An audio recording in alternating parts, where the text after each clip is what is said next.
Bunge News, mikutano ya wabunge, maendeleo majimboni na wasifu wa wabunge binafsi. Mwenyezi Mungu mtukufu, muumba mbingu na dunia, umeweka katika dunia serikali za wanadamu na mabunge ya mataifa ili haki yako itendeke.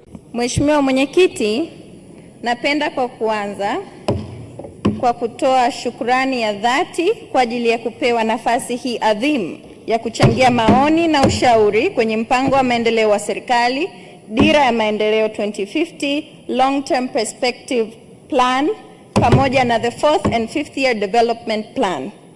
Mheshimiwa Mwenyekiti, naomba nichukue nafasi hii adhimu kwa unyenyekevu na moyo wa shukrani wa dhati kumshukuru Mwenyezi Mungu mwingi wa rehema kwa kunipa uhai, pumzi na fursa ya kusimama katika bunge hili tukufu la Jamhuri ya Muungano wa Tanzania.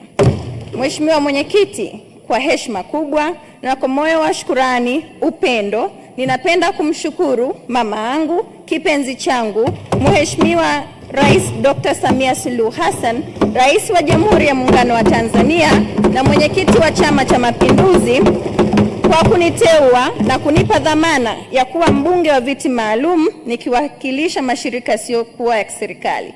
Mimi kuwemo bungeni kwa miaka 24 nilionayo ni ushuhuda tosha kwamba Mheshimiwa Rais ana mapenzi makubwa na sisi vijana, na kwa nafasi hii naomba vijana wote watumie nafasi yangu humu bungeni kama ushuhuda kwamba tuna nafasi kubwa ya kuchangia maendeleo ya taifa letu la Tanzania, na kwamba tuna serikali sikivu inayotupa sikio la kutusikiliza na kutuwezesha katika yote tunayoyafikiri katika kulijenga taifa.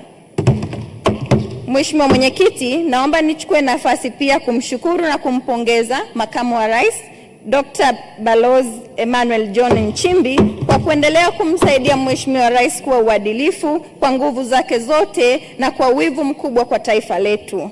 Nampongeza pia Waziri Mkuu na baraza zima la mawaziri kwa kazi nzuri wanayofanya, na nimefanya utafiti wa kuwatembelea na kuwasalimia mawaziri zaidi ya 70%, na wote wameonyesha utashi wa kutaka kuwasaidia vijana kwa nguvu zao zote, na katika mawaziri hawa 40% ya mawaziri walioteuliwa ni vijana. Kwa hiyo dhahiri inaonyesha kuwa katika kila hatua Mheshimiwa Rais ameweka jitihada ya kutuinua, ya kutuwezesha na kutujengea uwezo, akijua kwamba kesho ya taifa letu ipo chini ya mikono yetu.